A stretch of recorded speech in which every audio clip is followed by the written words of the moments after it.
Tampa Bay, what is going on? Fired up, hot take Friday live on the Channelside Sports Network. I am Danny. Thank you, everybody who is tuning in across all the platforms. Of course, if you are on any other platform outside of YouTube, we would love if you could just hop over to YouTube, jump in the chat. The chat's been popping off pretty much all week. I mean, it's been pretty cool. If you are on YouTube, hit that thumbs up button if you could, please. That helps push us to the homepage. More people in the chat means more fun for me, more fun for you. And we're going to have a hell of a show. We're going to end the week on a high note. Of course, the Bucs wrap up their preseason tomorrow night against the Indianapolis Colts. Todd Bolt says everybody who's healthy will play. We'll talk about who's going to play, how long they're going to play, what we're looking for. We're going to talk all kinds of Bucs stuff, of course. Man, football season's almost here. I'm freaking stoked for it. We're going to talk a little bit about active quarterback touchdown interception ratios. Of course, the Tampa Bay Rays are the hottest team in baseball. Again, raise your hand. Drop something in the comments if you actually had this on your list at any point this season, given what we already know about this Tampa Bay Rays team. If you thought that at one point they would be literally the hottest team in baseball, please hop in the comments. I'd like to hear it. I'd like to know because I'll be damned if I saw that coming. And then we're going to kind of dive. I don't know how deep we're going to get, but we're going to dive into the conundrum that the NBA is facing. You know, I'm going to kind of tie a bow on everything we talked about yesterday with Chet Holmgren getting injured at the crossover Pro-Am. You know, I was talking with a buddy of mine last night, and I realized, you know, there's a huge interest in this, especially with the CBA coming up. And then there's also just, I'm trying to think of like the proper wording here, but there's also just like, there's a lot of uncertainty with what's going to happen. And are things going to change? Are things going to get better? Are they going to get worse? Or are they going to stay the course and remain the same? And that's just something that we don't know. Before we get into that, welcome to Channelside in the Morning, live on the Channelside Sports Network. Hopefully you're going to stick with us for the duration.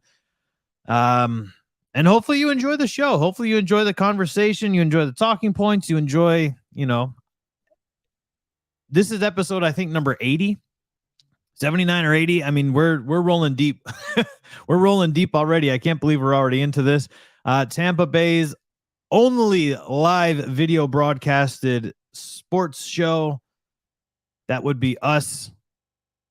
Doesn't matter what anybody else says. Often imitated, never duplicated. As we jump into that preseason finale Saturday.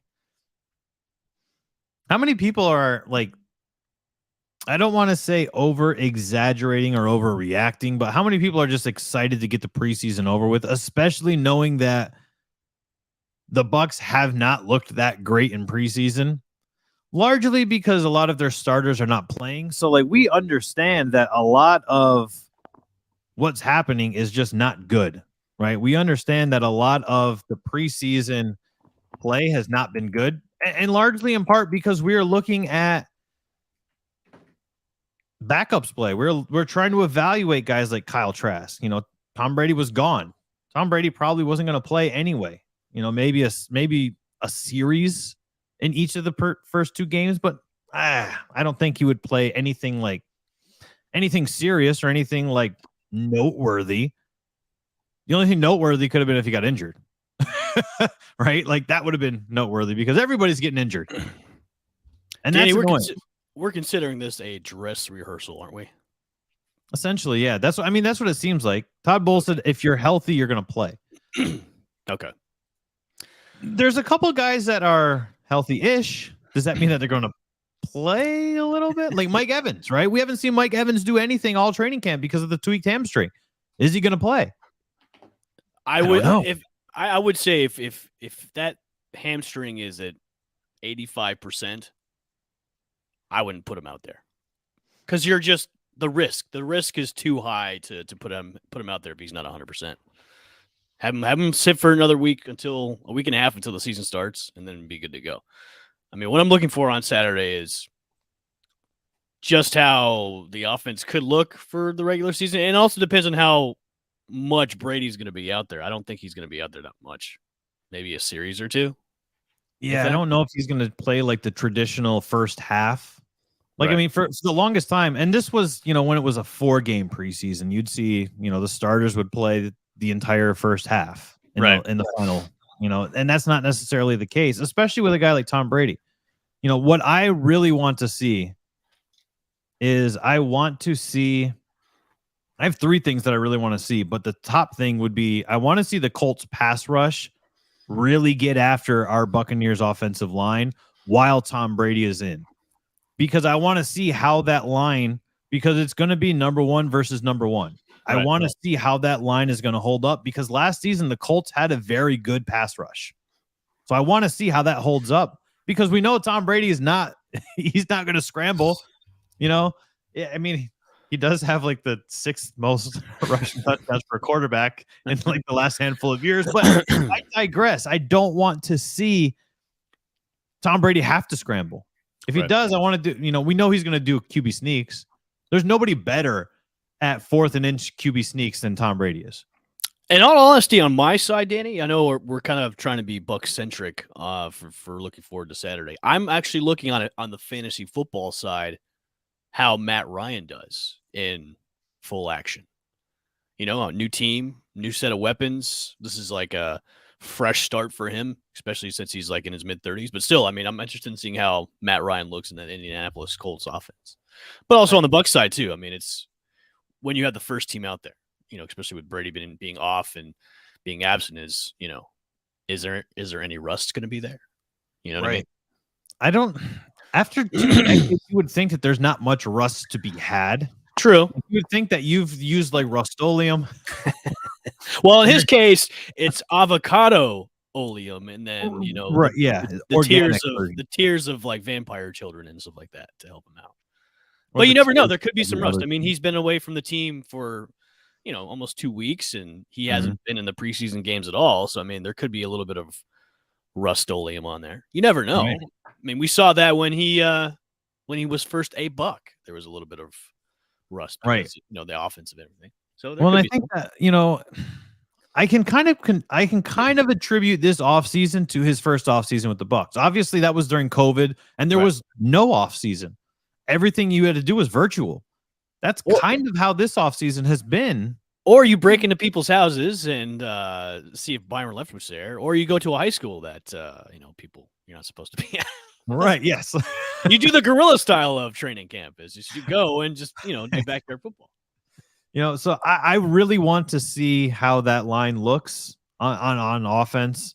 I'm excited also to see the Tom Brady and Julio Jones connection for the first time, because Julio Jones also has not played in the offseason, and I really want to see, even if it's just like 1 or 2 targets, because what we've seen with them in training camp, I mean, we're seeing prime Julio Jones style catches, and I don't care if it's off the jug machine.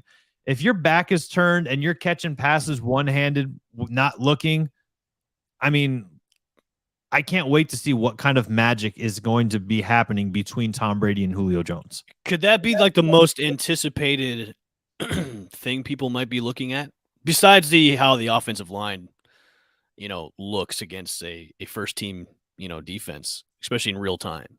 I think having Julio there, and we're actually probably hopefully going to see a couple of passes from Tom Brady to Julio. That's really, I'm excited to see that. I'm anticipating that, because I want to see how that connection is, because if the chemistry is there, like we've seen in training camp, dude, that's going to be off the wall. And here's a throwback to the early 2000s, off the chain.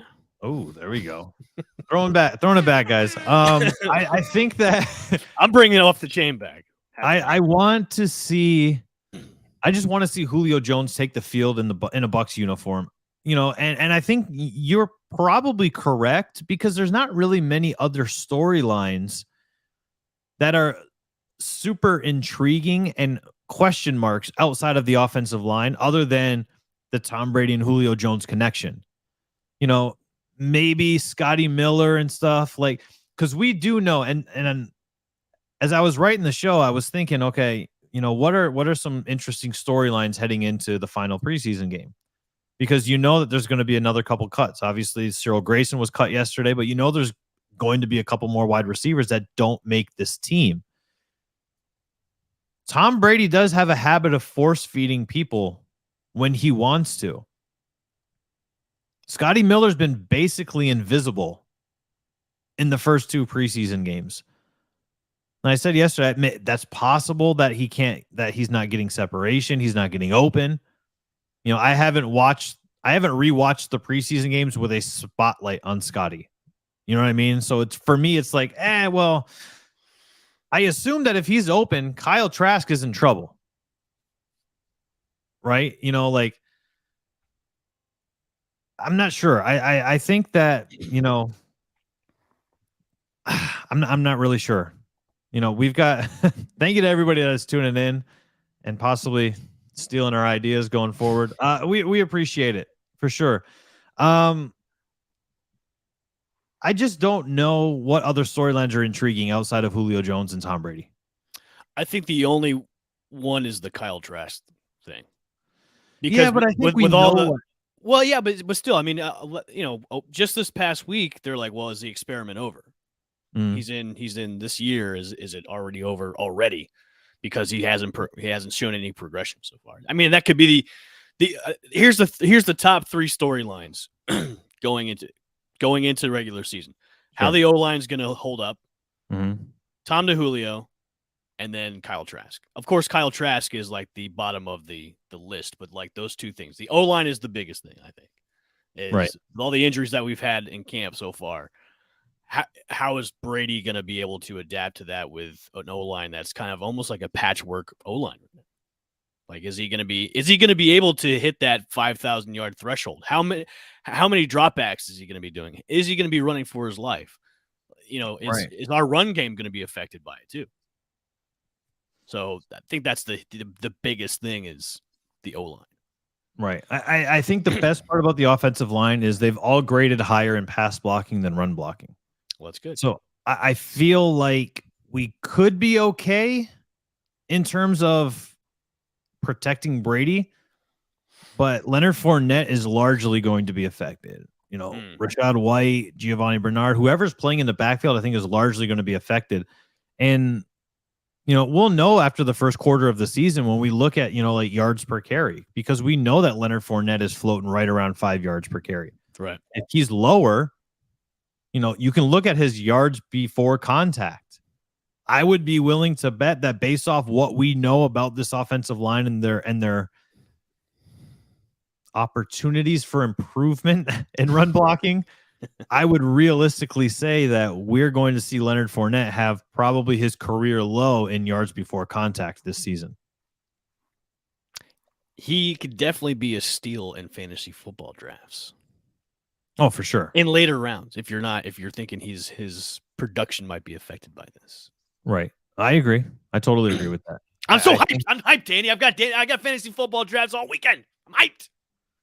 I like it. I got one tomorrow. I got one on Sunday. I'm hyped. I took it all. I took last season off for the first time in a while. Yeah. Like, I was still the commissioner of my league.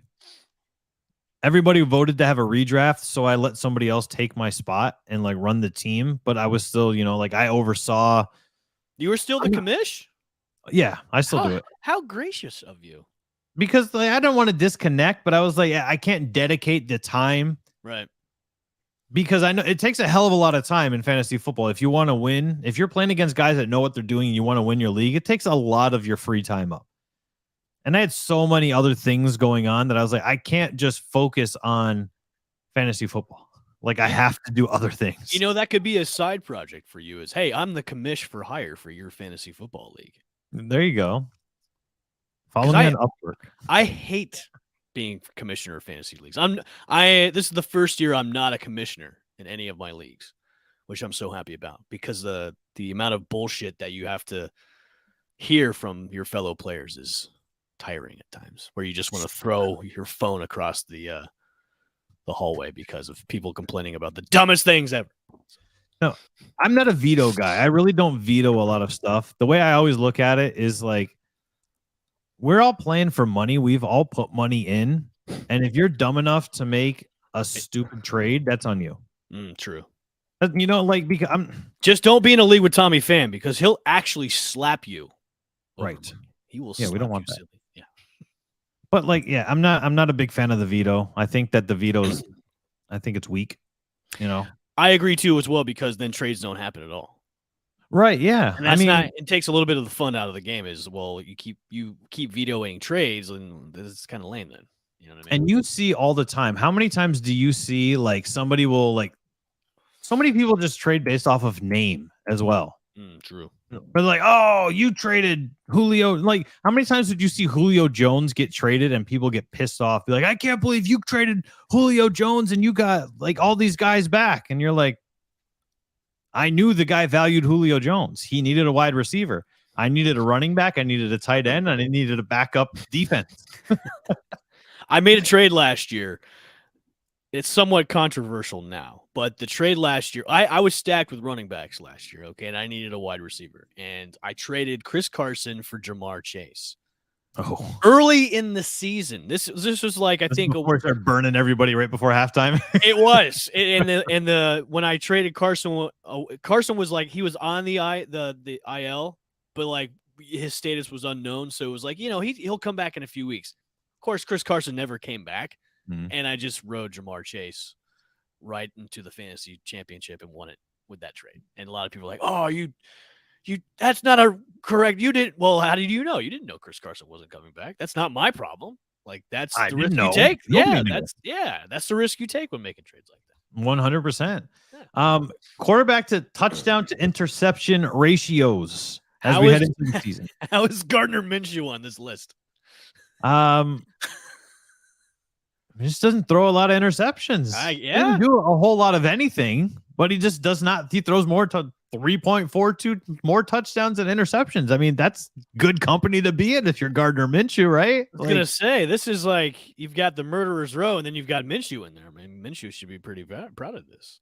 Yeah, I mean, obviously, Aaron Rodgers is like an all-time great when it comes to touchdown to interception ratio. Like, there's no other quarterback that's any better than Aaron Rodgers. But I honestly think that we see a drop-off. Well, I don't know. I think Aaron Rodgers is smart. And this is kind of why I found this intriguing, is because Patrick Mahomes no longer has wide receiver one. Russell Wilson's in a completely new situation.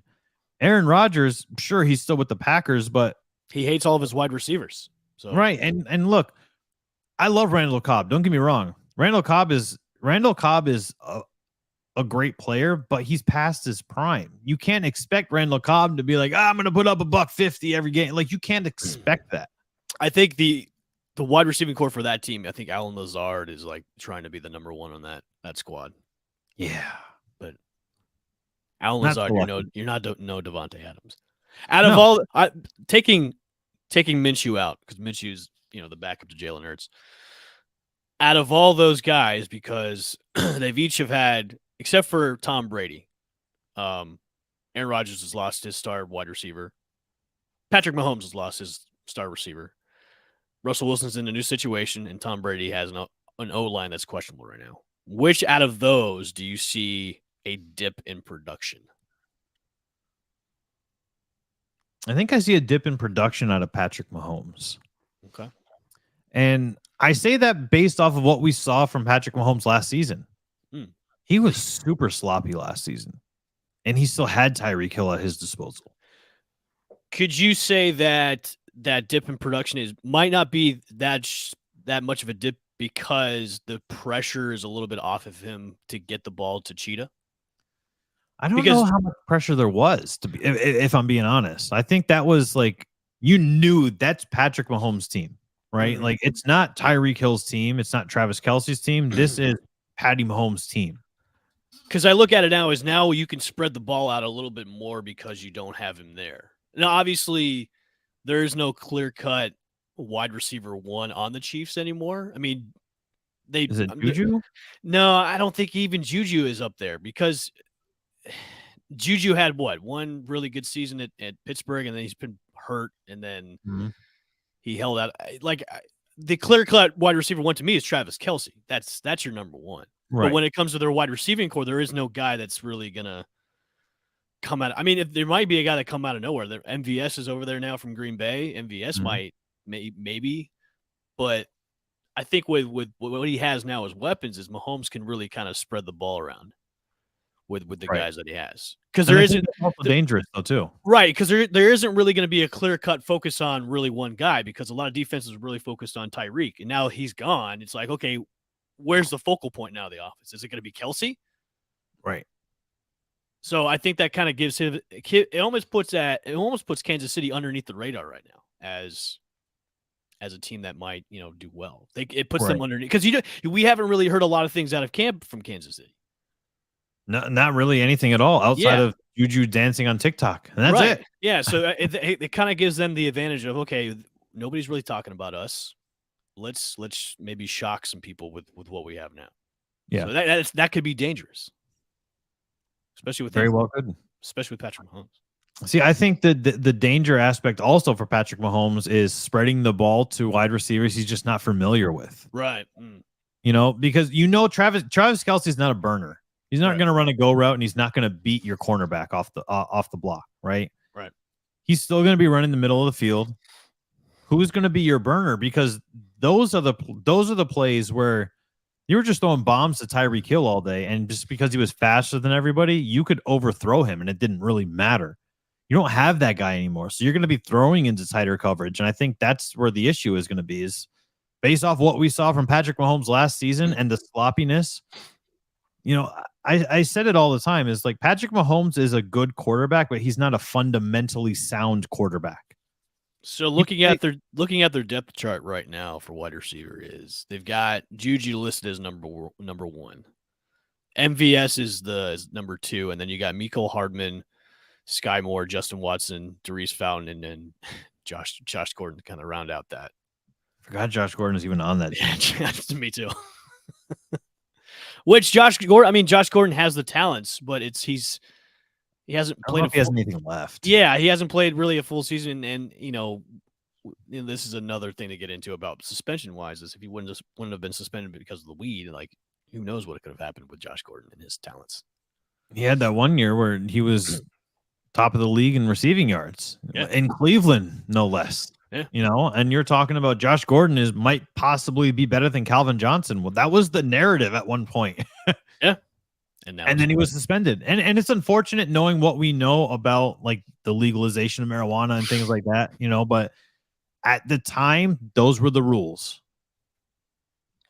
But looking at those wide receivers, like, none of them really scare me.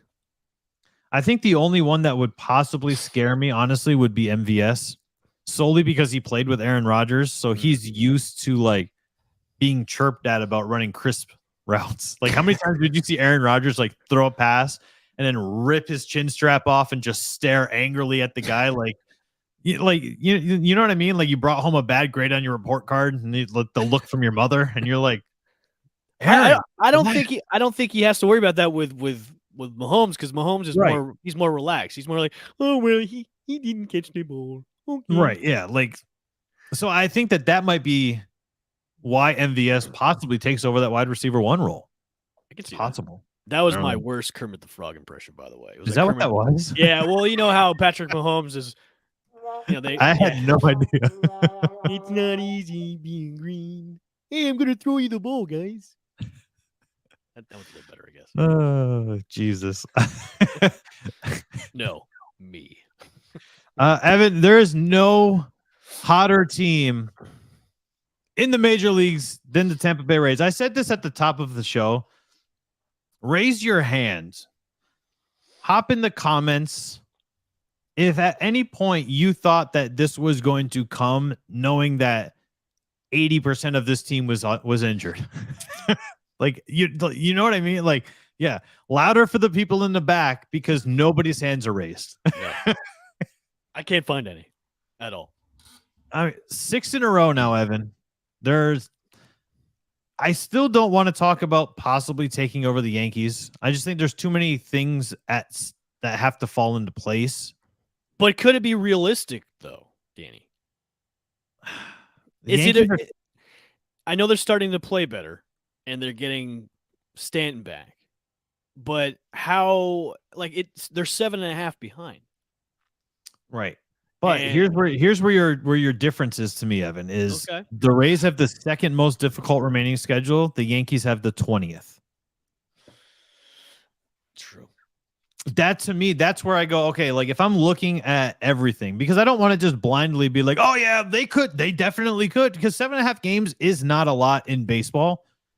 But knowing what we know, if you look at everything that's ahead, holy crap, man. Like it's just it's so vastly different. It is between the two teams and what's remaining that I think aim for the first wild card slot. If you happen to surpass the Yankees for first place, you happen to do it, but that should not be the goal. The goal should be wild card number 1. I would say let's turn on the heater if they get down to 5 games. If they get down to 5 games, let's turn on that realistic light and go, hey, the AL East crown could be doable if they're at 5. Because they're 7.5 right now. You have one more game against the Angels today. Yep. And then you play Boston and then Miami. And then you start your gauntlet. Right. So with the Yankees first. With the Yankees first. So then you could cut down that lead even more if you take at least, 2 out of the 3 or if you sweep. I mean, then it becomes really realistic. And then it gets really fun in the month of September. Oh, for sure. I mean, they outscored the Angels so far 23-7 in this series, which is insane because this was a team, a month ago we were talking about, man, when the Rays are down 2-0, we're like, oh, well, the game's out of reach. They just can't generate any offense. Well, now it's completely different. Manny Margot goes 4 of 5 last night. Had a double. He had a triple. Harold Ramirez had 3 ribbies. But then you look at Randy Arozarena and you go, okay, well, he was 0 for 3, which sucks because what's going to happen to this offense if we just get 2 of our bats on the same page at the same time? Right now we have 3. But it's sometimes 4. Right, but I'm saying let's say consistently, let's say over the next 10 games, you've got Manny Margot going at worst 3 of 5. Arozarena 3 of 5. Like all of these guys just lighting it up at the plate. This is a very scary team. Even going into this gauntlet in September to close out the season, this is a super scary team because everything that's coming off the mound is ridiculous. And correction on that, they swept the Angels yesterday, so they start their series against Boston. Well, that's right, tonight. That's right, against Boston in Boston. So, and the thing I'm really looking forward to tonight is, okay, you're on this 6-game winning streak. You've basically crushed the weaker teams. Now, obviously, Boston is in last place, but Boston is that type of team. They are still scrappy. They are still trying to be in it in some capacity when it comes to the playoffs. So they could be that pesky team that won't let you win. And Boston and Tampa always have good series against each other. So going against an AL East opponent, this is what I want to see at the Rays, is just to continue what you've been doing the past week and a half or so in Boston right now. Right. That's what I want to see. Because then you start to show your true colors about, okay, well, this team's really the hottest team in baseball right now. Right. You know what I mean? Mm-hmm. Are you surprised that the Angels didn't card out Ohtani to pitch? Are they just kind of like they just waving the red flag, the white flag, and going, you know what, we're pretty much done. We don't need to like waste his arm and risk of injury. I mean, he went 0 for 2 last night with what, 0 for 3, 2 strikeouts last night in the batter's box. Right. So are you surprised they didn't put him on the mound for at least one of the games? I was, but I think we talked about this maybe on Monday or Tuesday. Like when we looked ahead, he's pitching tonight. Oh. So it's weird, because he pitched on Sunday. So the Rays just got lucky, I think. Yeah, that was a little weird. They didn't. He's pitching tonight.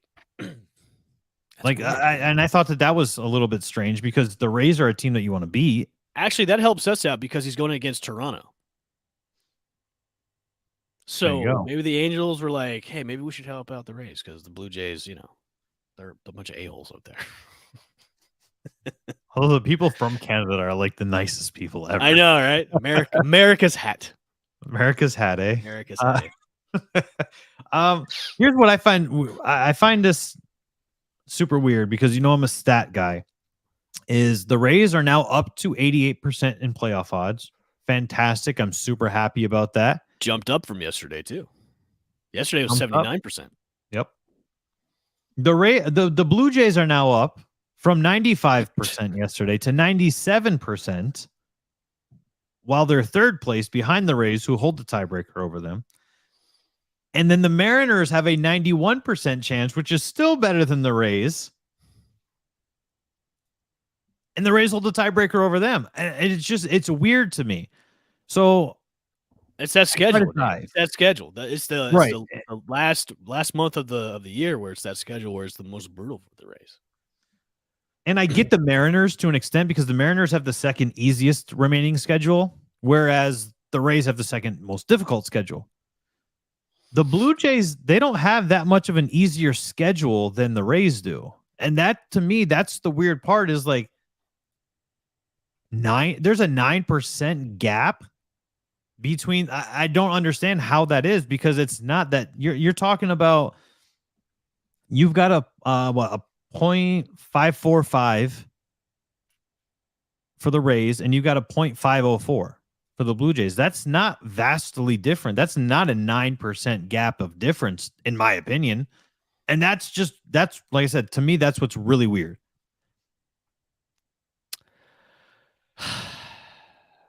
I don't know. I don't have the answer I don't know why there's such a huge difference. Yeah, and going at Toronto's schedule, it almost mirrors the Rays too because of the strength. Right. Because Toronto's playing nothing but AL East opponents the whole rest of the way. Yep. So I don't know. I'm not an analytics guy. I'm bad at math, so I couldn't tell you, man. It's maybe they just want the Rays not to make the playoffs this year. Yeah, I don't know. But here's the weird thing on the flip side is how often have we seen ESPN kind of be like, the Rays this season, right?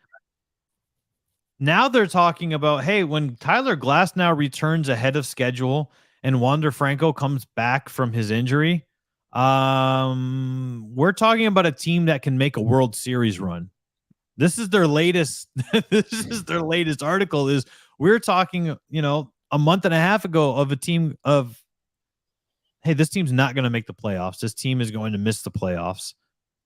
Everybody was on that same bandwagon except like the really, really overly optimistic fans. But like, I think it's too early to talk about a legit World Series run. Sure, is it fun? I think that, we talked about this at the very beginning of the season. Every year should be World Series or bust, and if you're not in a rebuild. Right. The Rays are not in a rebuild. The Rays just never really built. Right? They're just playing with the cards that they're dealt with. And it's been close but no cigar more often than not. And, for a lot of people, that's okay. But is it way too early to even consider hey, if Glasnow comes back and Franco comes back, this is a World Series contender? I think it's way too early because for the same reason why we're disrespecting the Rays playoff odds, we're now talking about oh yeah, they're going to roll through September and just go right into the World Series.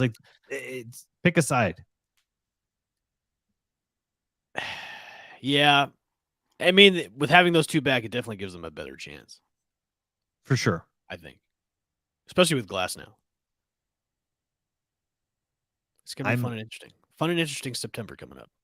Because Rasmussen is playing unhuman-like. I know. Monahan is back to form. Kluber's looking good. He's finally turning it on. I guess Chirinos might be back too. Chirinos might be back in September. So think about that now. You have all your starters back in the rotation for September in the playoff run. You have Glasnow, McClanahan, Kluber, Chirinos, Rasmussen. You have now 5 legit starters now.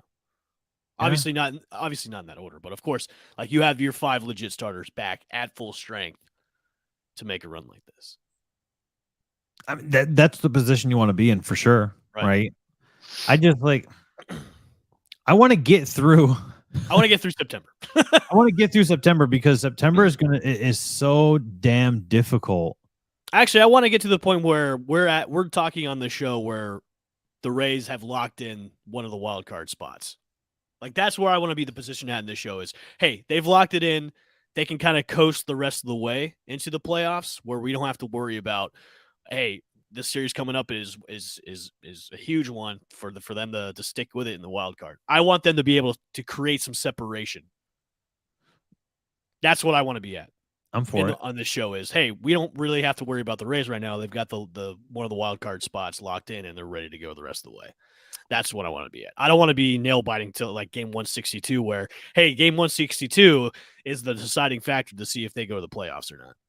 Right. Even though it's fun baseball, it's fun, but it still makes my hypertension go through the roof. I would rather strap my my interest into another team fighting to make the playoff. Right. Like, you know what I mean? You know, like how many times like in the early 2000s would you see the Colorado Rockies be dead last in their division and then be like, "Oh, they won the division."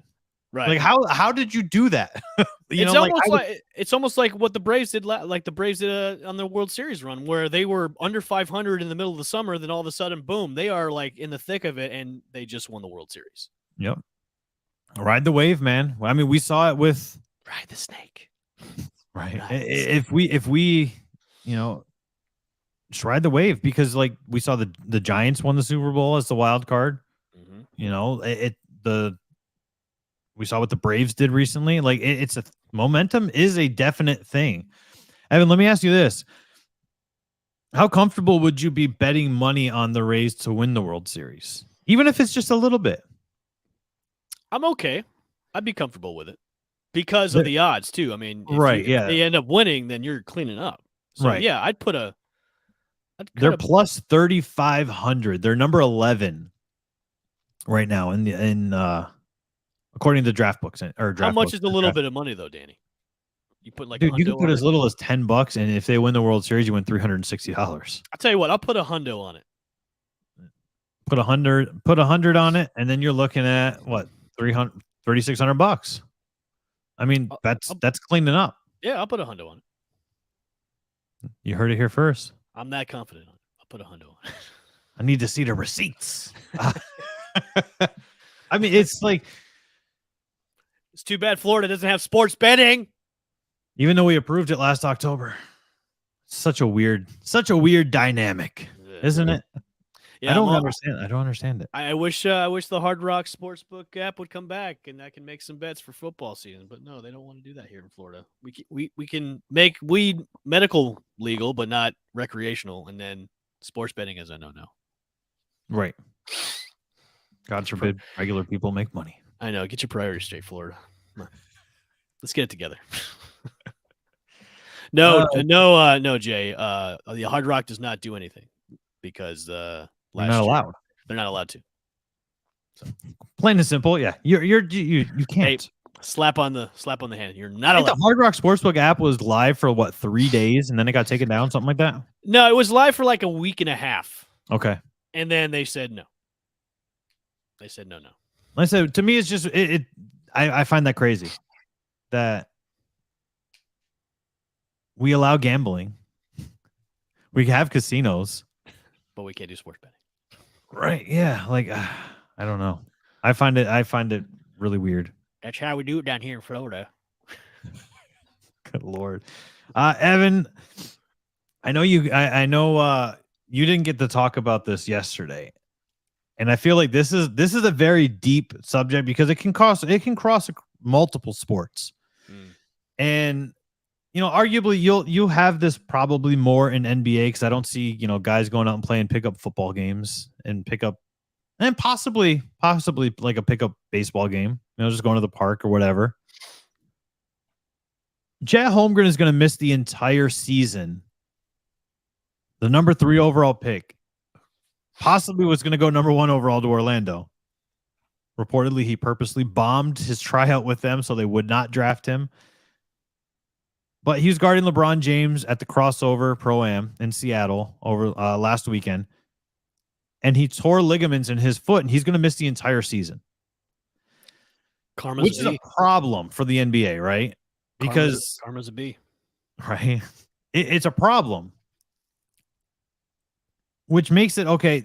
Now, if you're Adam Silver and you're the commissioner, who I think Adam Silver is probably the best commissioner in all of professional sports. I think he's the most in tune with the fans. He's most in tune with how the NBA should be run versus how players are trying to run it now.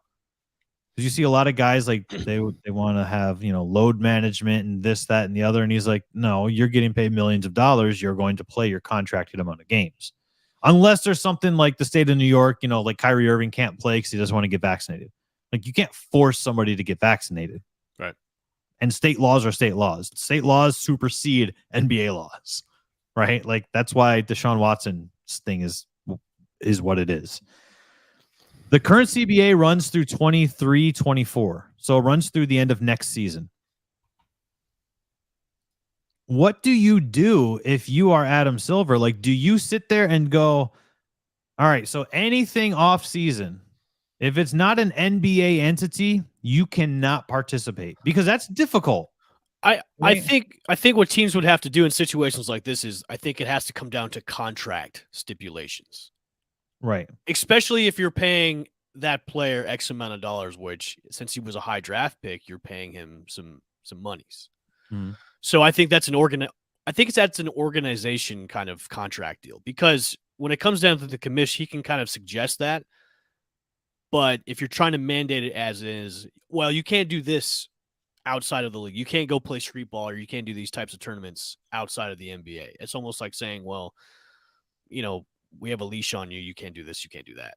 I think that it has to come down to is when you're being brought over to an organization is, okay, these are our contract stipulations outside of our team. You cannot like do these like street ball events or you can't do these events because of the high risk or the risk of injury happening. And then, us losing you as a player and then, or you can put it in the contract. If you do these tournaments, if you get injured, you forfeit this amount of money for that year. Because look, I get it. I mean, a lot of these guys get restless during the year. They get invited to these camps and to these tournaments but is that your job? Like, is that who's paying you? You really, I think also as a player, you really have to be responsible about that is, okay, I'm risking my money and I'm risking my playing time by doing this small tournament. Right. Like if I was a player personally, I wouldn't risk it because there is that chance which he just did. He just kind of messed up his year of playing is, I'm putting that high risk out there of getting hurt. Just like guys that do, they play these charity tournaments where they can, run the risk of just pulling like a hammy or pulling or shattering their knee just by, even though it's not really like full contact, but you can still tweak something while you're out there. Right. So as an organization, as a president of a company, I would be like, look, we're going to put it in the contract that you can do these things. But if you do these things and you injure yourself, you are forfeiting this year of pay. I think to me it makes it difficult because actually Andrew in the chat just it's a great question. It's a great question. What I was going to jump into is I think so too because it impacts players too as well because listen, you get invited to the Olympics, you can ultimately say no. Right. And once again, look, you run the risk of, are the Olympics paying you? Do the Olympics have your contract? It's all great and all, but you're running the risk of injuring yourself. So as a player, again, you really have to say, what is more important to me? Is it my playing in my contract, or is it going out and playing for a gold medal? Is the gold medal going to pay my bills? Is the gold medal going to help me and my family out when it comes to these types of things? Like that's what you really have to. It's almost like are you mature enough to really think about the business aspect of being a professional athlete? Sure.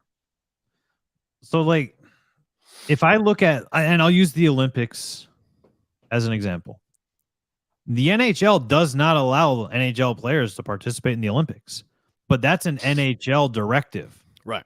So does the NBA go as far as saying like, hey, you can't participate in the Olympics? Because you can get injured in FIBA, right? We saw Paul George shatter his leg at a Team USA scrimmage, or a blue and white scrimmage against his own teammates. He shattered his leg, missed his entire season, arguably took a year and a half, 2 years to come back to look like the Paul George prior to that injury. I think one good example is the Major League Baseball, where the Major League Baseball is a lot of these international tournaments where you don't see a lot of the high profile guys play. Like you mostly, like especially in the Olympics, they mostly had college players play on the U.S. men's Olympic team for baseball. You don't see the high profile players go because they know there's a risk of playing in a tournament like this. So, right. I mean, Andrew brings up a great question. It's like, well, would that impact players in the Olympics? Yeah, it impacts the same. The Olympics is another tournament. That's not an NBA affiliated tournament. This is the Olympics. This is like the N1 tournaments or the street ball tournaments that these guys play on the offseason. It's just another tournament. It's not your job. What about things that like don't, and I'm gonna phrase it this way: things that don't matter to an NBA season, right? Summer League doesn't really matter. Preseason doesn't really matter. Skills competition, dunk competition, All-Star game, those things don't matter, but they're NBA entities. So if I said this yesterday, but if I blow out my ACL and I'm playing in the skills competition during All-Star weekend, is that really any different than if I am going and playing a pickup game and blow out my ACL? Because it still negatively affects the season. I think it has a little bit of difference too, because in the All-Star weekend with these skills challenges, they're not going as hard as they would of these tournaments that they're doing off season. That's like fair. for the dunk, like even in the All-Star game, these guys are really playing slow basketball. They're not going hard at the All-Star game. They're not putting hard fouls on each other. They're doing ticky-tack, types of things in the All-Star game. Just like in the skills competition. You're not going as hard as you would in a regular game. And also, if you're playing in one of these outside charity events or these tournaments where you're going hard, you're not. That's why the risk is so high. When it comes to All-Star weekend, you can opt out of this. You don't have to do it.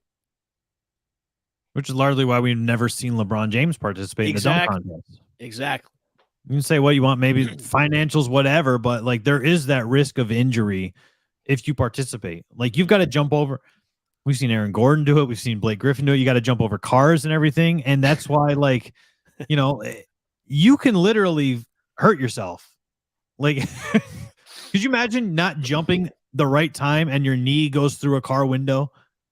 You know what I mean? Like, you're in some serious trouble if that happens.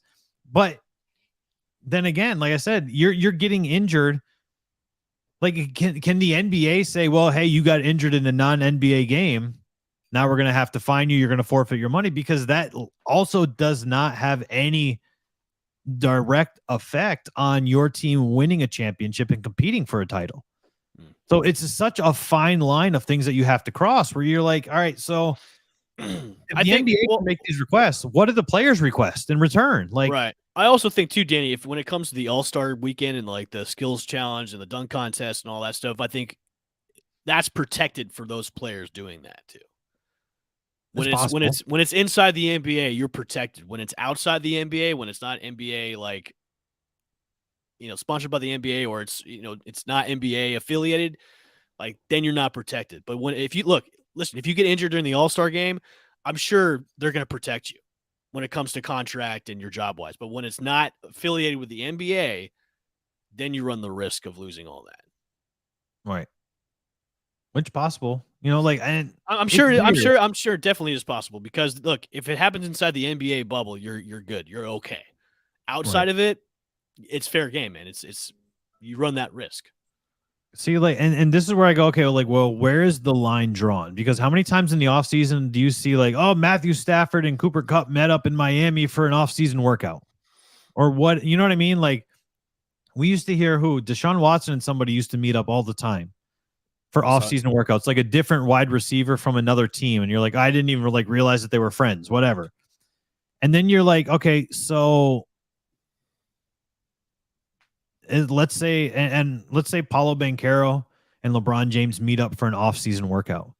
Is that now frowned upon? Because you have to let athletes be athletes. They have to like do something in the offseason, because the NBA offseason is just it's dead. Right. And we don't really hear about these guys met up, and not all NBA players can afford their own entourage of personal trainers like superstars can. But aren't off-season workouts different than doing an actual like full-on tournament though? Like workouts to me is, you're going at half speed almost. You're not going full speed. Right. But you could also argue that a lot of times if you're getting injured, it's when you're going half speed. That's true too. And I also think too, when these athletes are doing like off-season workouts, I'm sure they're letting their teams know, their organizations know, is, hey, I'm going to be doing this at this point in time here. I'm doing it with this. I'm doing it with this trainer. So as long as it's such a weird situation too, because you could be protected with your team, but if you do these off the field things where you're just off sponsored thing, or I'm doing this that's not affiliated with the NFL or the NBA or the MLB, but you're doing it on your own time. Like, I think it all comes down to the contract. Like, this is what I have in my contract. If this happens when I'm not in my full uniform, am I protected? I think it just comes down to the contract stipulations, where I think all professional athletes should have that. I'm sure they have it somewhere in their contract. Like, look, if I have an off-season workout and I get injured, I'm protected for my contract. Or if I'm doing an off-season tournament and I get injured, this is the protectability I have for my contract and my monies. I'm sure it's in there. It has to be in there, because I'm sure contracts are like books, man. They're like this big when it comes to the jargon that they have to do. So I'm sure if you have a great agent, your agent's going to put in there, my client will be doing this charity event, or he's going to be doing this. If he gets injured, his money is guaranteed. It's not going to be forfeited. My money is guaranteed. Yeah, exactly. But so like, here's the interesting dynamic, and I'll use the NHL as an example, because the NBA does the same thing, right? But I'm going to use the NHL as the example because they don't allow their players to play in the Olympics. But 90% of the guys that are drafted continue to play college. They continue to play in their European leagues for 1, 2, 3, 4 years before you even see them in the NHL. And they're playing in they're not playing in NHL affiliated leagues. You look at who just won the rookie that was Sider from Detroit. This was his rookie year, but he wasn't just drafted this year. He was playing in Europe before, like full contact, full season, competing for a title. And you're like, so he's allowed to do that. But when his country's Olympic committee calls and they say, hey, do you want to play? You're like, no, you're not going to play in that. Like, what's the difference? Because it's basically exhibition versus exhibition if you're looking at it from an NHL standpoint. Yeah, you're going to get better if you're playing in your European league, but you're also going to get better if you're playing in a world league as well. It's a weird dynamic, and same thing can be said for NBA. Like, remember when Ricky Rubio was like this huge prospect coming out? The Minnesota Timberwolves drafted him, and he didn't play in the NBA for like 3 years. Yeah, I remember that. It's like, okay, and everybody kept going, yeah, when's he coming? When's he going to play? Oh, he's not coming this season. Oh, he's not coming this season. And then he finally comes to the league. He's just decent, but like, you ran the risk of this guy getting injured for multiple seasons, right? And I know that this was a little, I guess it was a long time ago at this point now, but, and I know things change, but you can only go with what you know. Right. Like that's the weird dynamic and the weird drawing of the line is like when you've got a global property such as the NBA, just like the NHL and the NFL now, because the NFL is doing games all over the world. The NBA's got 4 games outside of the United States this season.